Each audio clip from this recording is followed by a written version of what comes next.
This is Andrew, everybody, by the way, from the Level Up Network. If you've not checked out their show, go check it out. It's on YouTube, Twitch. I believe you guys stream almost every night on Twitch, if not every night. We're getting there. Yeah. Twitch.tv/The Level Up Show. We're starting to add on more streams because we're a partner now on Twitch for a little while. But one of the things that you try and do on Twitch is you try to get a partner spotlight. And that's where they actually feature you on the front page. And Twitch is actually considering giving us one if we can get to a certain sub count this fall. So that's what we're working really hard towards right now. But yeah, it's really cool. We're happy with how things have been coming along. But I was watching your stuff as well this week because I wanted to listen to all your podcasts, and I saw that you had Major Nelson on the show. I saw you had Ryan McCaffrey on the show, and I was like, oh my God, these guys are big time. Like that's so exciting. And you guys you guys have the voice for it. It's so good. Oh, well, thank you. You know, when you hear your own voice, and anybody that's done a podcast out there or done any kind of video, when I hear my own voice, I cringe. Yeah. But then everyone says, "Oh, you guys sound good," but you never think your own voice sounds good. You know what I mean? It's so hard to change too because I speak too quickly, as you probably can already tell. Is I get excited and I start talking so quickly, and it doesn't seem like it to me. But then I watch it back and I'm like, "Oh my God, man, just slow down. Like, take it easy. What's wrong with you?" I think everyone's their own worst critic because I don't think you talk too fast at all. But I notice, I know what you mean. I feel like I mumble a lot or slur my words like a drunk man. But no, I think everyone's their worst critic. So that's the way you should be. Yeah, no, absolutely. So anyways, let's get, what is your all-time favorite game? I read it on your About page, but for the audience, what is your all-time favorite game? I have to say, whenever I'm asked this question, I always have some hesitance because I feel like I'm going to be judged when I say it. It is Final Fantasy VII. I know that's a cliche answer. It's become this thing where I feel like it used to be an overrated game, Final Fantasy VII. Sure. And even it being my favorite game of all time, I could recognize, it's probably overrated. But it's gotten to a point now where I think it's underrated because people hate on it so hard. You know what I mean? And that's why I feel embarrassed whenever I say it. But the reason it's my favorite game is because I probably wouldn't be where I am right now if it weren't for that game. I wouldn't be into gaming like I am now. I wouldn't be talking about gaming. I wouldn't be into the industry and the culture and the community if it wasn't for that game. Because I played it when it came out in 97, I think, right? So I was 9 years old or something along those lines. My cousin was obsessed with it. He was 17 at the time. And he used to babysit me, actually. He brought over the PlayStation, and every time he would come, he would bring the PlayStation, and I played it little by little. And it was the first time I had been introduced to a game with an engrossing storyline and characters that you care about. And I'm not saying it was the first game to do that. Obviously, it wasn't. All the Final Fantasies before that also did the same thing, but it was my first introduction to that. So for me, it's this nostalgic thing where I realize this is what got me into gaming. If it wasn't for that game, I wouldn't be here right now. And that's why it's always going to hold this really strong place in my heart. Even if I play something that might be better, it's hard to top that because of the feelings, the feelings that I have inside. Yeah, no, I think everybody has their pivotal moment game that made them fall in love with gaming or change the game for them forever. Final Fantasy VII is always one of those. I think Zelda is one of those that always comes up. Ocarina of Time for me did what Final Fantasy VII did for you. I'm sure if they went head to head, Final Fantasy VII might win.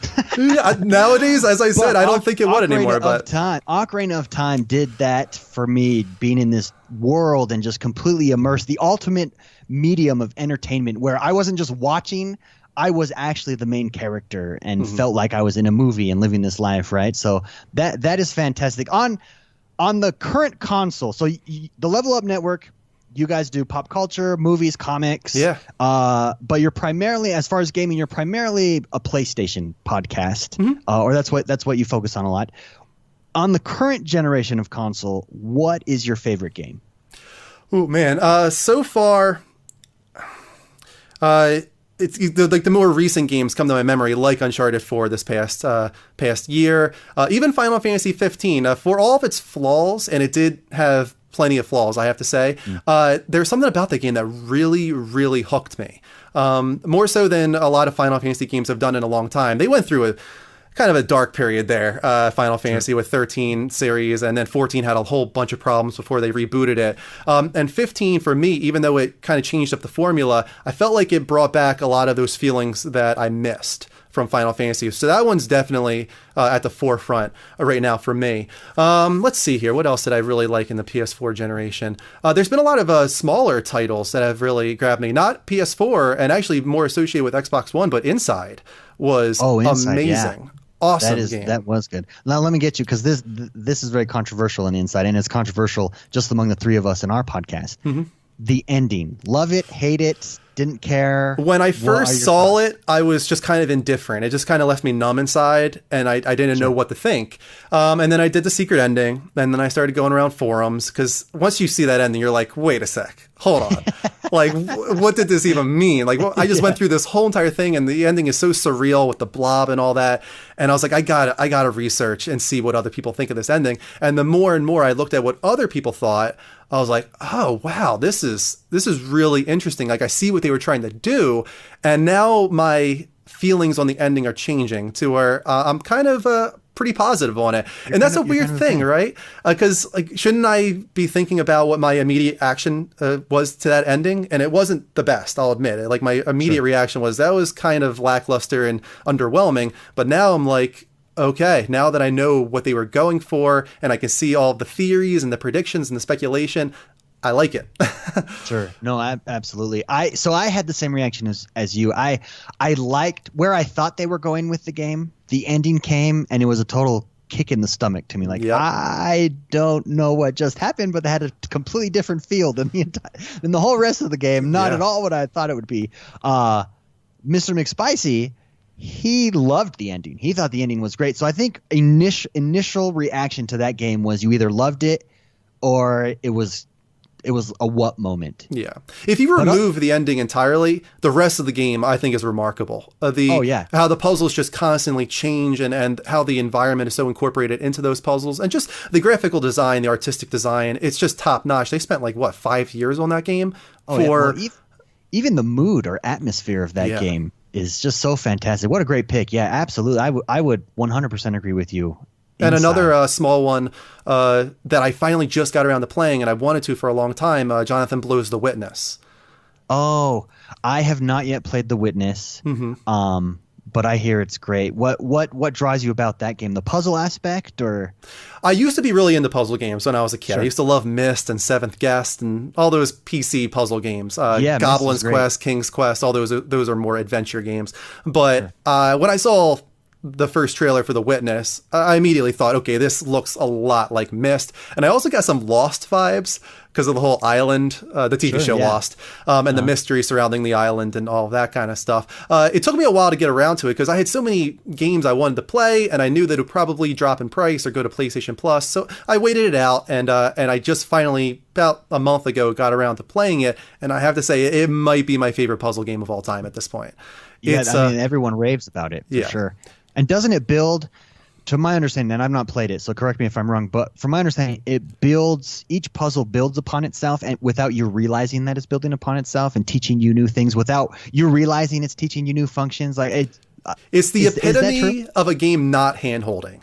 There's literally no instruction in the game whatsoever. You start off, you walk out of this sort of tunnel onto the island, and then you have free reign to go wherever you want. But the problem is, if you just go to the wrong area, not that there is a wrong area, but if you go to a direction where you don't yet know the puzzles, you're going to be spending so much time there not realizing that certain parts of the island teach you how to do those puzzles. Not through dialogue and not through a tutorial. It's so smart. Jonathan Blow teaches you how to do these puzzles by just giving you a simple one and gradually making it more difficult and adding on more mechanics. And it's hard to explain without playing it, but it's so smart how it progresses, and you learn what each element of the puzzles mean and how it all comes full circle in the end, where you might have to utilize everything you've learned in that game to figure out a certain puzzle. There's 600 puzzles in the game total, which I haven't done all of them yet. You can do about 300 or so and finish the game. And some of the puzzles, I'm not even sure if everybody has solved them yet. It's crazy how far they go. Yeah, that's cool. And everybody I know. In fact, there's an article up on our blog one of our creative team guys wrote just about how great The Witness is, and he goes through it line by line. I'm sold. You should try it out, man. Although I will say the ending is another one of those instances where it's like, what?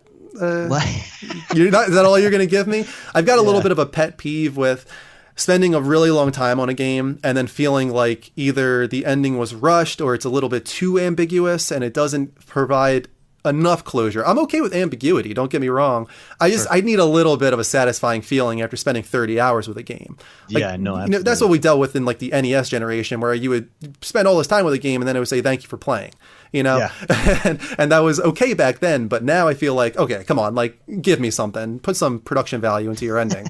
Put some effort into that and give me some closure, man. Yeah, come on. Exactly. You talked about you have a lot of games to play. This is a struggle for PC gamers. This is a struggle for Xbox One gamers. What is your backlog like? It's ever growing. It's impossible to catch up on. Although I'm actually finally starting to chip away. For the longest time, I only streamed 1 day a week, a 2-hour stream with games. And that was kind of the most I got out of games because I have a young daughter now, and my wife wants time with me, and she works on the weekends, and I take care of the baby on the weekends. So it was a constant struggle to try and figure out, when am I going to play these games? And I love games so much, but I'm also preparing for the show every week.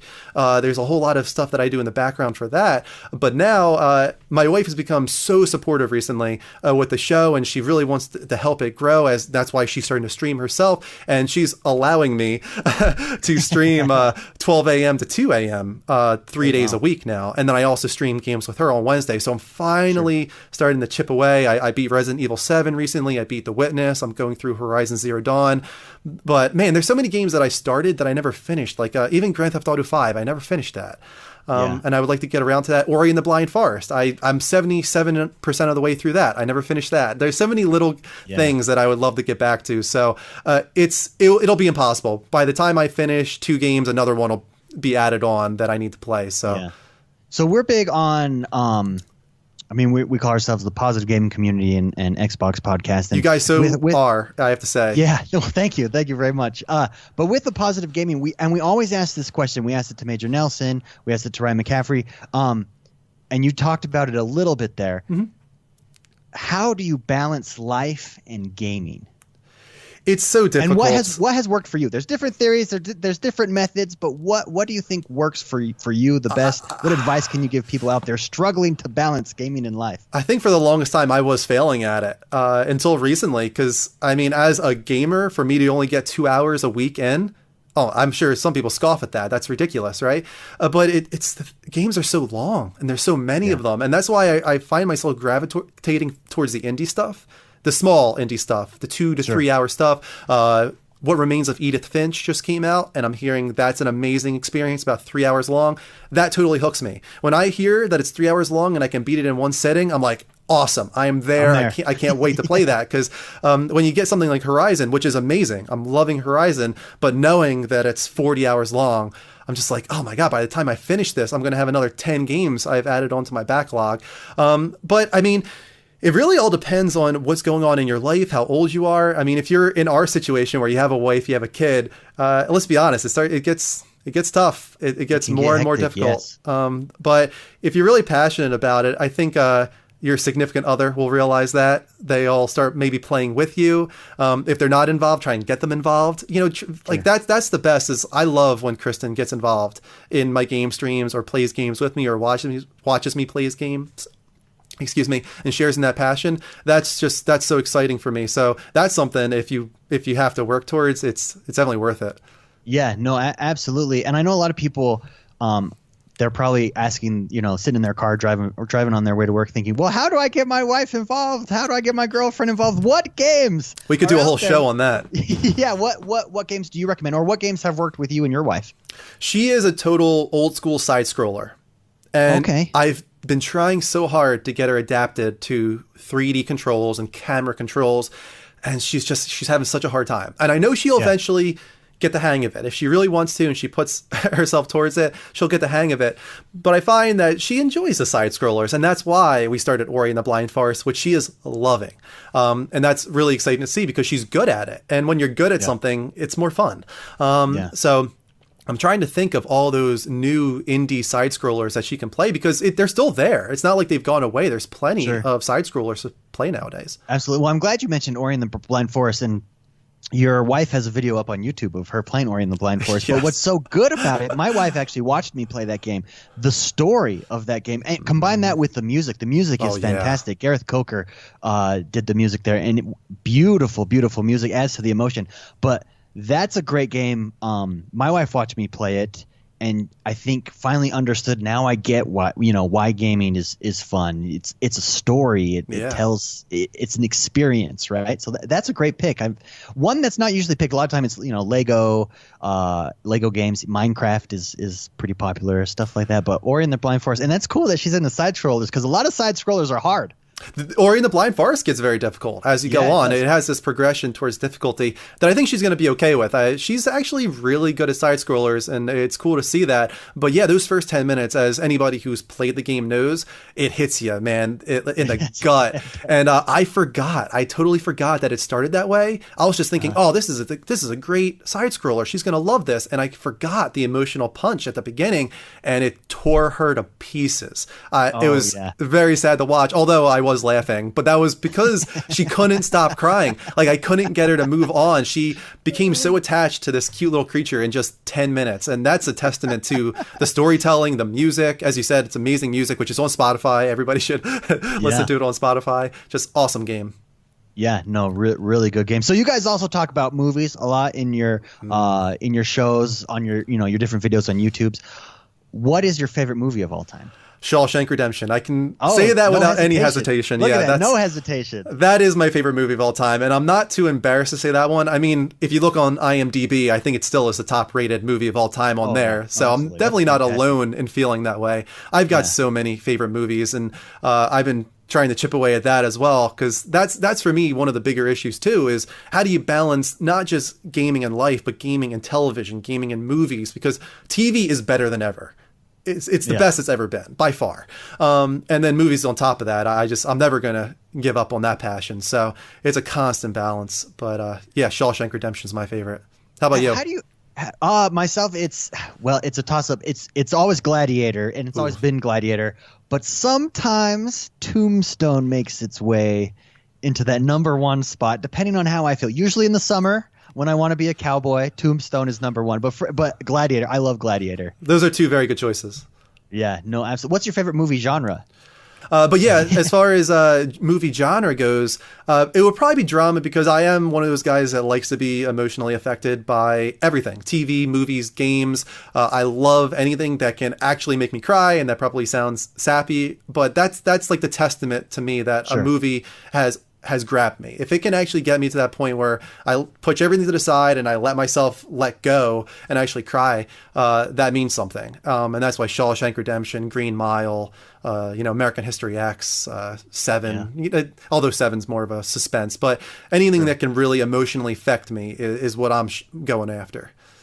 Well, no, absolutely. How about movies upcoming? What's a movie that you're most excited that's upcoming? This is a huge year, and it's not drama, but I mean, Star Wars is this year, for God's sakes. Sure. Well, I mean, it's a good time to be a Star Wars fan, right? Yeah, Spider-Man is this year. It's crazy right now. Marvel and Disney are killing it. It's unbelievable. How do you feel about another Spider-Man? But how do you feel about them rebooting it so many times? It's not ideal, that's for sure. I think it had to go this way because Marvel needed to get it back. And this is where it always needed to go. And if that's the sacrifice that needs to be made so that Marvel can take control and do what they want to do with Spidey, then I'm okay with that. I really liked Andrew Garfield as Spider-Man, though, and I think it's really kind of upsetting that he got the shaft there, because I don't think the movies were the best, but I think his portrayal as both Peter Parker and Spider-Man was very interesting. Yeah, I thought the last Spider-Man with him in it was definitely an improvement, and I thought, way better than the first ones. I have my own opinions on those that I'll keep to myself because a lot of people don't like them. But I'm actually really excited for this newest one. I think that the new kid, I don't know his name, I apologize. Tom Holland.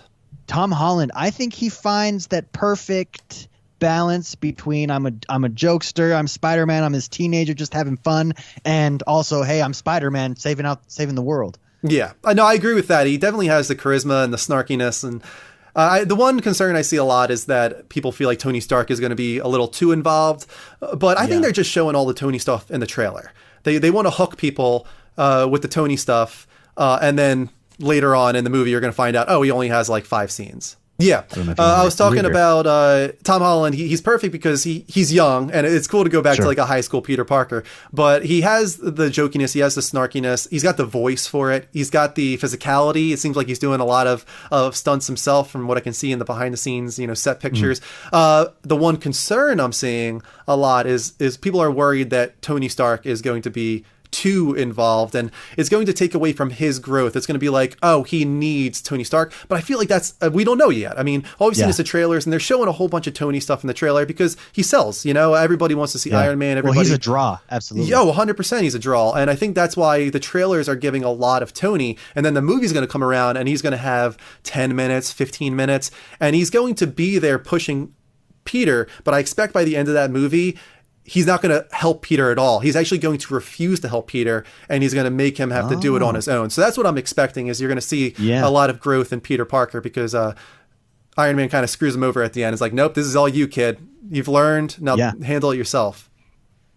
That's interesting. We'll see if you're right. Do you have any bets going on that story? No, I don't. Anybody? We can make a bet right now. You want to bet? I'll bet you an In-N-Out burger if you ever come out west. In-N-Out, actually, don't even know what that is.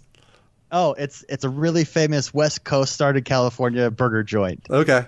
And you take me to a burger if I'm ever on the East Coast. How's that? I don't ever hear of Five Guys. Is that one around there too? Five Guys is out here. Yeah, I'm good with Five Guys. There we go. That's our bet. Five Guys burger. There you go. I think I'm going to win this one. I have a feeling. Yeah, you probably. I mean, no, that sounds like a good theory. I'm really looking forward to Thor. What are your thoughts on Thor?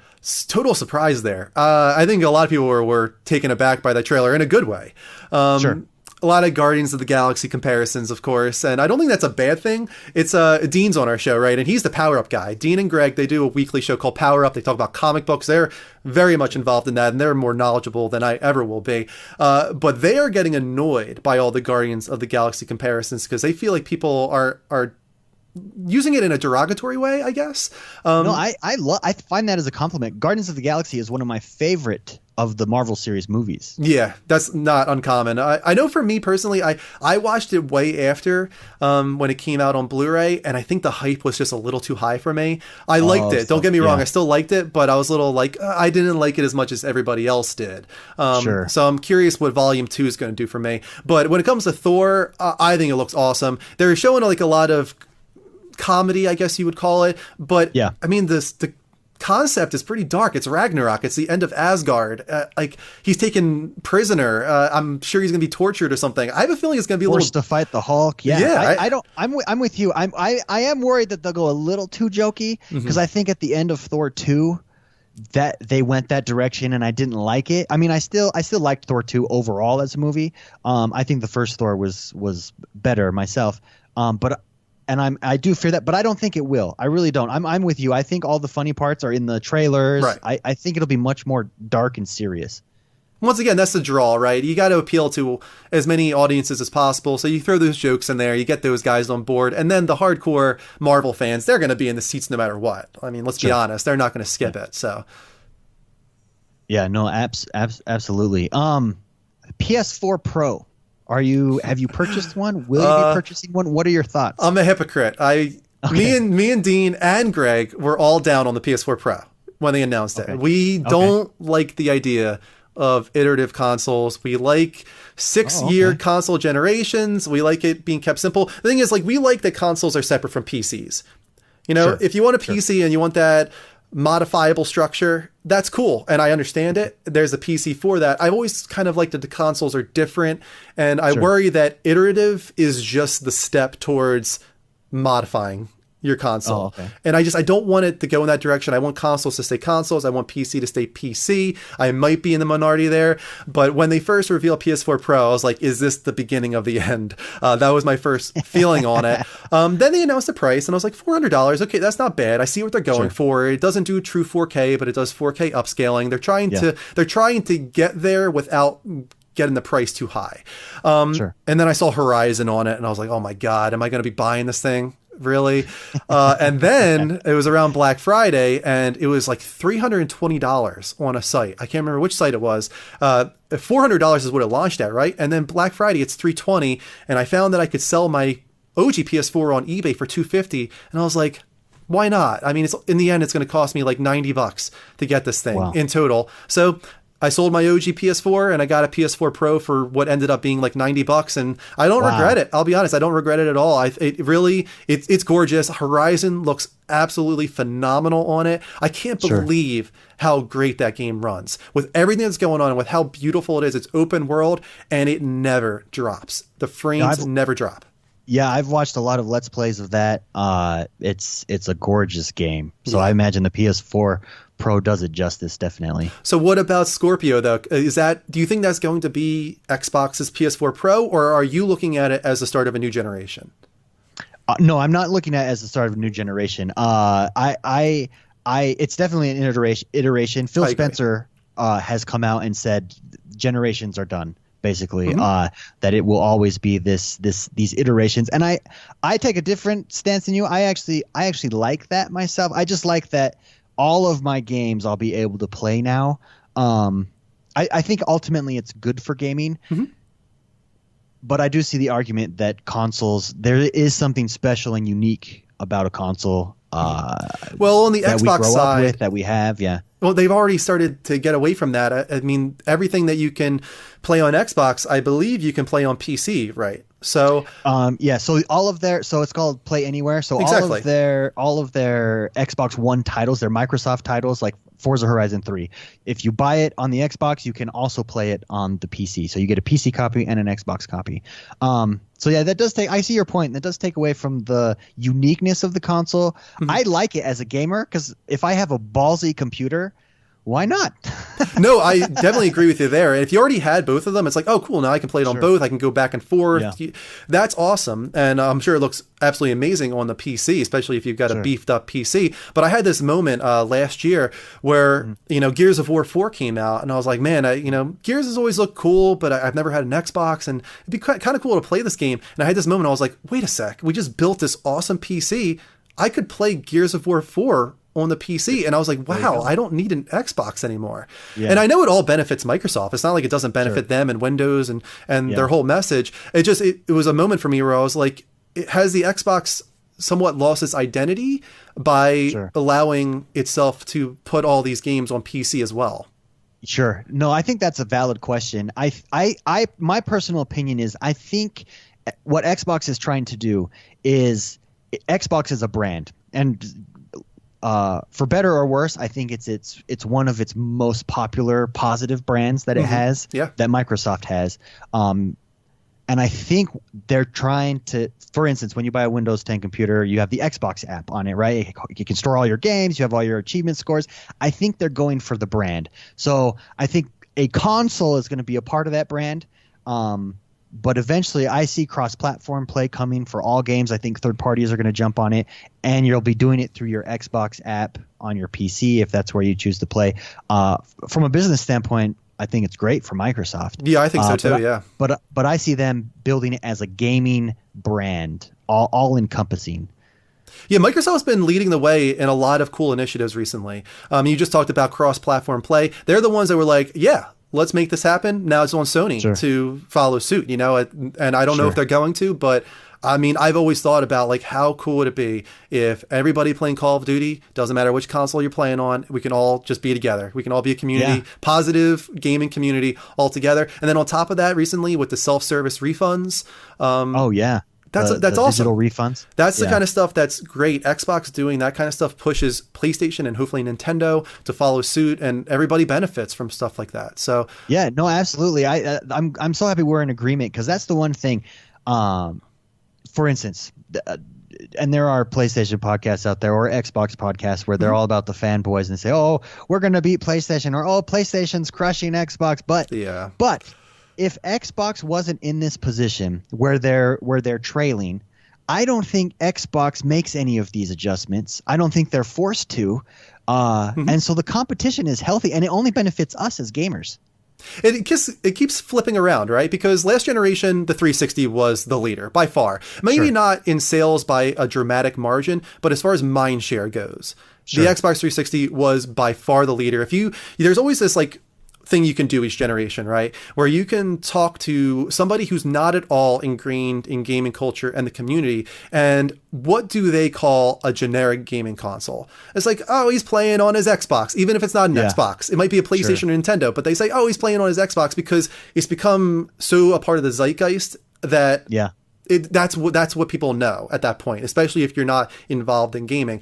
This generation, it's the PS4. Although Xbox One is doing great. It's selling very well. It's just that the PS4 is selling really, really well this generation. Really well, and you're right. I mean, that's why Xbox One got rid of Don Matrick. That's why they've got Phil Spencer, who is a game developer, and he's making decisions for gamers now. And that's awesome. But the same thing last generation with the PS3. That was such a failure in that first year or two. $600, Genji and Heavenly Sword. Oh my God, as a PlayStation guy, I was dying. I was like, this is awful. I can't believe what's happened after the PS2. But as that generation went on, you saw that they were playing catch up and they were making the right moves to try to adapt to Xbox and their lead. And that's why the PS4 is in a great position. And now the roles reversed a little bit and Xbox is doing the same thing. It's all good. It's all healthy. It all creates a better industry and a better culture. But I agree. I mean, when you have these podcasts that are just building up the fanboy war and the console warriors, I don't get that at all. I understand when you have a preferred console. I prefer PlayStation, and that has a lot to do with starting on PlayStation. I'm not going to lie. I Final Fantasy VII was on PlayStation. So I have this somewhat nostalgia for it. And that doesn't mean that I want Xbox to do poorly or I want PlayStation to beat Xbox. I want them all to do well, but I will admit that I am a little bummed when PlayStation doesn't do well because I am involved in that community. I'm involved in that culture, and I just want them to do well in general. So that has nothing to do with fanboyism. That just has to do with wanting everything to do well, especially the ones that you are more involved in. But I would never wish that Xbox would fail or Nintendo would fail unless they're doing something so egregious that they need to learn a lesson, where it's like, okay, you guys need to be hit hard on this because you need to learn your lesson. Yeah, well, like trying to turn your Xbox into a home entertainment console. They paid the price for that, Yeah, they absolutely did. And I think if what it shows to me, especially with the last two generations, so you have the PlayStation 3 and the Xbox 360, and then right now, and they reverse like you said, but it shows the importance of perception because it's getting out of that gate. Did you get out strong? Did you appeal to gamers? Are you doing things that gamers want to see? Are you making better games? What games are you coming out with? What are your features? And that perception, whether it's true or not, it lasts and it shows, and it really does. It really does matter. The always online thing I felt lasted a few years with the Xbox One, and I'm honestly shocked. I think it's a huge accomplishment and achievement that they've been able to have a very well-selling console, all things considered, this generation, coming off of those reveals and the always online and the Adam Orth debacle and the Don Matrick stuff. Like, oh, well, you have your Xbox 360 if you want to do that. Like all those terrible messaging and all of that, it really was bad. And they bounced back really, really well. I think right now they're in another tough period, but I think that's because they're rebuilding. Phil Spencer, he's looking at what they had on the slate, whether it be Scalebound or Fable Legends or Cuphead being delayed so many times. And I think he had to make a tough call. He looked at Scalebound, he looked at Fable Legends, and I assume they just weren't where he wanted them to be. I don't think he saw them building the Xbox brand to where he wanted them to. So it's almost like when you have your favorite sports team and they have that off year where they need to rebuild. I think that's what Phil Spencer is doing right now. He's rebuilding. Sure. No, absolutely. And I think we have to credit Phil Spencer for bringing those changes. I mean, just backwards compatibility with what they're doing with Xbox 360. It's basically an emulator on your Xbox that like they've engineered. It's insane crazy, right? And that I don't think would happen without Phil Spencer there. That was their juggernaut announcement that at E3. PlayStation had a great E3 and then they came out with that. And that took a lot of attention away from Sony, that one announcement. And at the time I was wondering, like, is this that big of a deal? Because My assumption was that PlayStation got rid of backwards compatibility and Xbox originally got rid of backwards compatibility because they realized through statistics or some type of research that they had that people weren't utilizing it. It wasn't worth it. Well, they even announced the statistic in an interview. I think it was actually Major Nielsen, but it's like less than 10% of people play previous console games on new consoles, or it's something like that. Yeah, but then you look at Red Dead Redemption on Xbox One, backwards compatibility, and it's insane how well it's done. And it's not just doing well backwards compatibility on the emulator. Sales of Red Dead Redemption have skyrocketed on Amazon as a result. And I bought another Red Dead Redemption as a result of backwards compatibility. That's a very good point. Yeah, so once again, that's Microsoft leading the way with some very cool initiatives. They both are. They're doing some very cool things. The Xbox, what's it called? Game Pass. You know, the Netflix of gaming right now. They've won up to PlayStation Now with that, in my opinion. So now I'm wondering, what does PlayStation do with their streaming service? Are they going to allow you to download games to your console now? Are they going to change the yearly price? And that's great. I mean, I love seeing the competition. I love seeing both of them improve. Yeah, what are your thoughts on VR? Do you think VR is the future? I know PlayStation's invested very heavily in their VR, and it is cool. I did the kitchen demo on Resident Evil there. Blew my mind. I don't think I'd be able to, man. I played Resident Evil 7, and I'll be honest, I got a little sick just playing it normally on my computer. Did you get motion sickness? I did a little bit. It's 60 frames per second, and I'm really close to the screen playing down here. And I think it was only one moment. It was the moment where you're facing Daddy with the chainsaw, and it's just it's going all over the place. And I got a little bit motion sick there, and I was just thinking, wow, if I played this in VR, I might have thrown up. All that being said, I can't imagine how scary it would be in VR. Oh, it was insane. It took it to a whole new. It was unlike any horror movie I've been to because it was you. It's this weird mind trip. That plays it. But what do you think of that? Do you think that's the future, or do you think it's something else? I think it's too early. I think Sony was smart to get moving on it. I think they're trying to get some type of mind share or market share right now in the VR space because they don't want HTC Vive or Oculus to just completely dominate and then nobody can step in. I could foresee Scorpio just allowing everything, though. And it seems like that's what Phil Spencer was implying in one of his recent interviews, that maybe Oculus, maybe HTC Vive, maybe Gear VR, maybe they all work on Scorpio so long as the developers allow it to. So that could be interesting. But when it comes to PlayStation VR, it's just the price for me right now is too high. I really was excited for it when they first showed it off, but I was way off. I was thinking $250, and then it came out at $400, and that's for somebody like me that has Move controllers, has the PlayStation camera. If you don't have those, you're spending $500 plus on this thing, and a lot of people are. Don't get me wrong. You have that hardcore fan base that is buying it, and I think they might have even underproduced and not meeting demand, but I think that's only because they kind of understood most people aren't ready for this yet. We're not going to manufacture a ton of these things. We're just going to manufacture 1 million of those, and they'll probably sell, and that'll be it. It'll be for the hardcore. They're just getting their foot in the door. I see VR being a big deal, though. This is an argument we have on our show all the time. Dean thinks it's a total fad. He thinks it's 3D all over again, and it's going the way of the dinosaur eventually. I think there's no way in hell that happens. This is the future. VR will be a big deal in the next 10 years. I really have no doubt about it. It's just it's anybody that has used it, they all come out saying the same thing, that it changes everything. It is that 2D to 3D moment. We haven't had one of those in such a long time. That Mario 64 moment, I'll never forget it. When I first booted up Nintendo 64 with my dad, and we were playing Mario 64, that changed games. And we've been waiting for another big moment like that for a long time. I think VR will eventually be it. Yeah, no, I can definitely see that, and that was my experience. Jordan bought the PlayStation VR, and we went through all the demos, and it was, just the aquarium demo where you drop down, you're in a shark tank, and the shark comes up to it. Yeah, it is surreal. My concern is I don't think it will. One, technology is not there. It isn't. Yeah. I mean, if you have a ballsy computer, you can run it, no problem, right? But other than that, technology is not there. And number two, it's got to have a game that's the selling point. I mean, the only reason Xbox exists today is because Halo came out and it took off. And I think that's going to be the same with VR. I think it will live or die based on whether or not a developer you can hit it big with a game that everybody wants to play. It has to be bundled in with one of these consoles eventually. If it's a peripheral you have to purchase on the side, I'm not sure it can take off in that way. Sure. I honestly could see Nintendo eventually being that one to do it, where they're always forward thinking, right? And no, they really are. I could see them trying to find some way to incorporate VR into every box. And when that's the situation and every developer can push themselves towards VR, that changes things.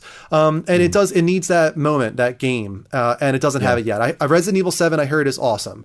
It is. But it's crazy. It's not that game that says I have to buy VR. Sure. So I'm a little bit, is it Dean that thinks it's a fad? Dean thinks it's a fad, yeah. So I'm not quite there. I don't think it's a fad. I don't know if it's the future of gaming. Where I could see it being used, honestly, where it wouldn't be a fad, is in movie theaters. Yeah. Somehow, especially with horror films, I'm telling you, it is insane. or not even in movie theaters, but a movie experience. Yeah, even in your home theater. You know? I don't disagree with that. I think virtual tourism, has a place in all of this as well. And I don't think, I don't know if I misspoke, but I don't think VR is the future and that it's going to take over traditional controls. I think we're always going to have a controller. I think we're always going to have tactile feedback. And I think that's important. I'll be very upset if they get rid of that. There always needs to be a time where I don't want a headset on. It's not ideal for every situation, especially if there's cords, which I imagine will eventually go away.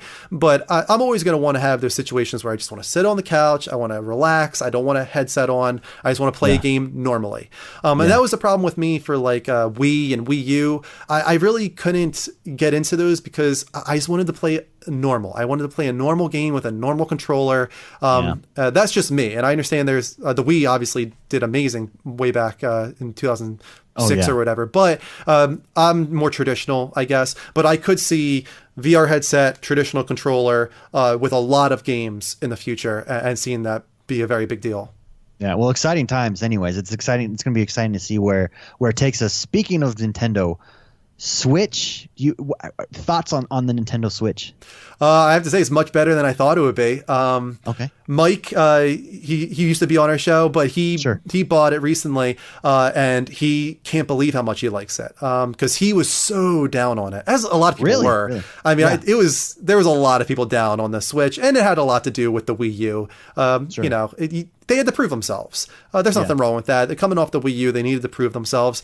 So far, though, it seems like they are, and that's riding on the back of Zelda, of course. No, without Zelda, I don't think the Switch is even in our conversation today. No, I agree with that, but it is the launch game, and it might be the best launch game of all time. Although it did release on the Wii U as well, there's only 12 million people that own a Wii U. True. And this thing launching on the Switch, especially being able to take it anywhere, that's a big deal. And I understand why it's doing so well. I don't have one. I don't see myself buying one in the near future. Maybe next year. I know Mario is going to be a big deal this holiday, and if they can get the price down a little bit, or maybe bundle Mario in with their holiday bundle, it's going to do really well. I have a feeling it's going to really, really do well. I don't think it's going to sell Wii numbers. I think it's going to be one of the best-selling Nintendo consoles, though. I mean, if you look at Nintendo and the consoles for the last 20 years, really, the Wii is the one outlier. They're always around that 20 to 30,000 units sold. And then the Wii is like 110 or whatever. But if you look at a chart, it's like they're pretty even. And then they got this huge spike and then they drop way down with the Wii U. So their normal is more around like 30,000. I think the Switch is going to be above that, but I think it's not going to be anywhere close to the Wii and that phenomenon that it was. Yeah, that happened. It'll be interesting. It'll be interesting. I think Nintendo's smart. It knows who it is, and it doesn't try to be anything different. I do think, though, what benefits the Nintendo Switch this generation is they're going after indie games and opening up their platform to indie titles. I mean, you already have Binding of Isaac on there. Yep. You've got a bunch of games that are on PC that are already on the Nintendo Switch. I think that might help it, because a game like Binding of Isaac is perfect for on the go, sitting in my car, on an airplane, on a bus, playing it that route. That's going to be the big question moving forward, is their failure continuously over and over again is that they can't keep third-party support on board. Sure. It starts off in the beginning. Ubisoft is usually great with supporting Nintendo consoles at the very beginning, and then it starts to drift away. And then once it even starts to drift away, they have such a hard time getting them back. And if they need to hold on to those third-party guys this generation. It's the right console for that. You know, you can put a normal, game ported from PS4 or Xbox One on the Switch. It'll have to be downgraded a little bit, but it can be done. Unlike the Wii U, which was so far below the PS3 and the Xbox 360, and below the PS4 and the Xbox One, because it only came out a year before the Wii U. I think that was a mistake too, coming out right before, and everybody knew the Xbox was coming out in the PlayStation, so you kind of were in no man's land. It was so far below that, because even now the Switch isn't even truly matching the Xbox One or the PS4. Sure. Yeah. So to look back at the Wii U and to think, well, that's crazy that console came out only a year before the Xbox One and PS4, and was so far below as far as technical, goes and graphical fidelity, which isn't everything. Don't get me wrong. But we're to that point now where third parties will be able to utilize all platforms more easily, and hopefully that keeps them on board with the Switch and allows them to get those people, because it's always like, oh, the Switch or the Nintendo console is my side console to my PS4, to my Xbox One. It's never somebody's main console. And I'm speaking generally, of course. Sure. But it so often seems to be the side console to your main console that you play for the exclusives, the Nintendo games, and that's it. And they need to get away from that. The Nintendo games are always going to be amazing. Their first party is unbelievable. They're still the best, probably, in my opinion, when it comes to first party. But if that's the only thing you have to play on your console, it's never going to sell 100 million like the Wii did, or like the PS4 is heading towards. You need everything on board. How do you feel about the portable gaming aspect of it? Do you think an Xbox or a PlayStation will ever? I mean, PlayStation did with the Vita, but do you think they'll ever go back to or do what Nintendo's doing, a portable main console device? Well, now seeing how successful the Switch is, it might be, making their heads turn a little bit over at Microsoft and Sony. The Vita was such a disaster, unfortunately. Very, very well built portable. I have one. And it was a sexy piece of hardware. Oh, yeah, it really is. It's a very well built piece of hardware. And it does have some solid games on there. And it was the start, in my opinion, even before the Switch, of console experiences on a portable. There was definitely some console-like games on the Vita, but man, I don't even think that thing sold 10 million units. So at this point, I don't know if Sony really is going to venture back into that space. I know that recently Phil Spencer, in one of his interviews, talked about how they had an Xbox portable, in R&D, trying to figure out if it would work, or if they wanted to do it. So they've thought about it before over at Microsoft. It wasn't the way they went, clearly, but I think that gaming is changing in such a way that we might get to that point where everything will be able to be taken on the go with you. Not in the Switch way. I don't know exactly what's coming, but streaming games and downloading games to multiple devices, or maybe even consoles becoming apps on your television. Like, who knows where this all is going, and where you're going to be able to play all these games. If it does go the route of it no longer being hardware in your home, no longer being a console, on your TV stand, and just an app that you buy or you download, and then you stream games to that, or you download games digitally to that. I assume then you can download that app to multiple devices, and as long as you have a controller with you, you can play it on that device. So it's hard to say right now where things are going, but I don't think that PlayStation is ready for another portable just yet. I don't know. Not after the Vita. Would you like to see it portable, or does this portable not do anything for you? I always try to get into it, and it ends up being a waste of money for me. I bought the PSP, I bought the Vita. I wanted to get involved in those, but I'm not really on the road that much. You know, I've got a 12-minute commute to work. I don't go on the plane too often, or bus rides or anything like that.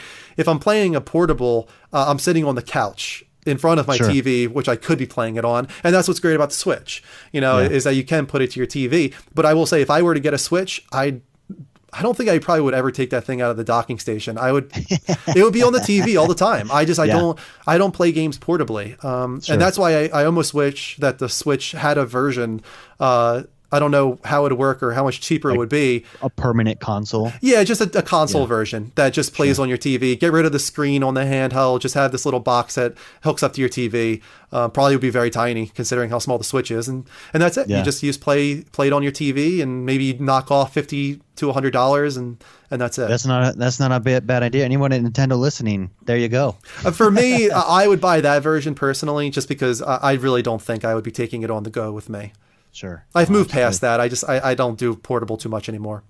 Yeah. Good stuff, my friend. Let's get one more question that I have for you. And this is kind of if you don't have an answer, that's okay. If you could make your ultimate console, but you had to take one aspect of the Xbox and one aspect of the PlayStation 4, what would your ultimate console look like?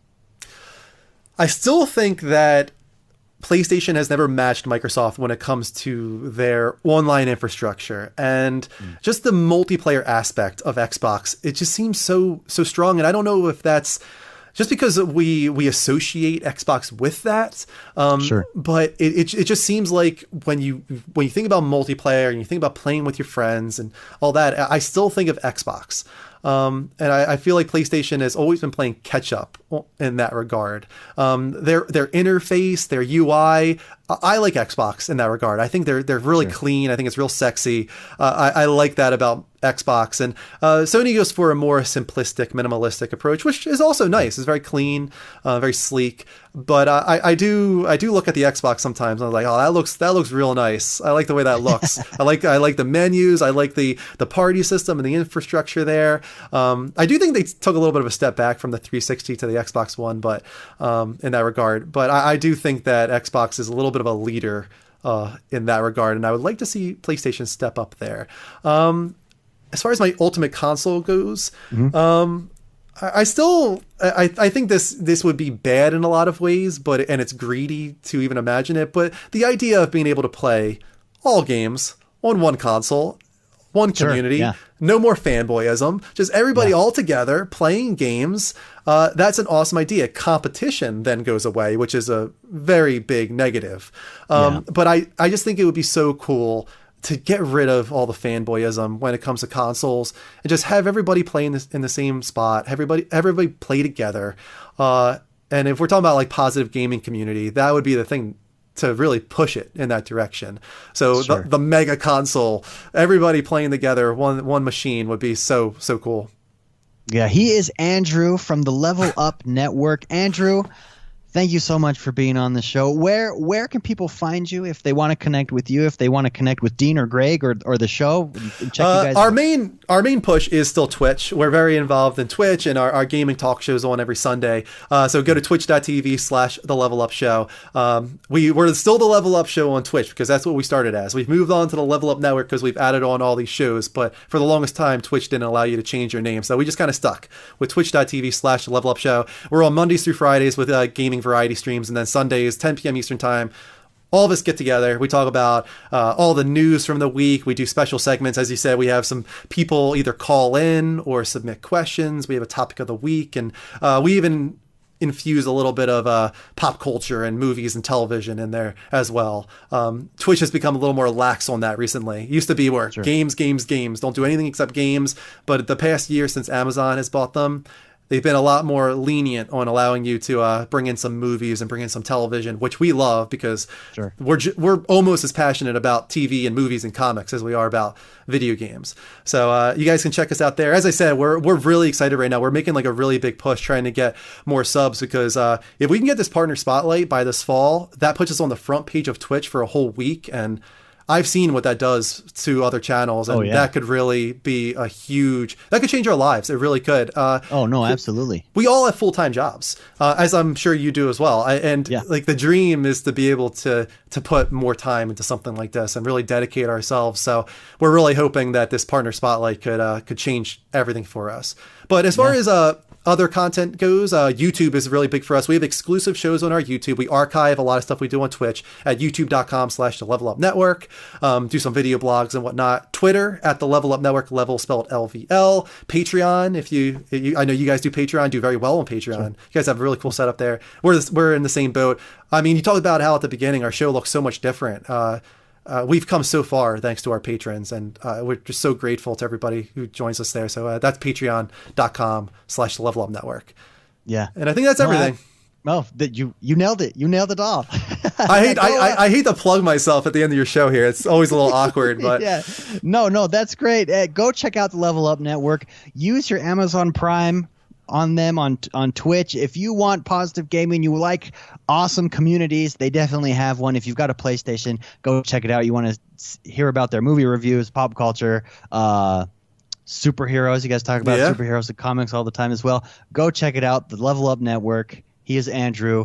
Thank you so much for being on the show, Andrew. Thank you so much for having me here, man. I've been listening to your content. I've been watching you guys. You really are the positive gaming community. And that's why I was so quick to respond to you and say, yeah, let's do this, because we're always looking for other people that are like us, that are positive and try and bring that into the culture and into the community. And you guys have been doing that for 3+ years now. So I was so quick to be like, yeah, this is awesome. I want to get to know these guys better. So awesome. Thank you for having me, man. Well, thank you very much. Hey guys, thanks for watching, and we hope you liked this video. If you did, hit that like button below and subscribe to our channel. Don't forget to check out more of our awesome videos. We are your #1 source for all things positive gaming. Check out our website at XoneBros.com. You can see the link in the show notes below. And remember, if you're not having fun gaming, you're not doing it right. We'll see you guys next time.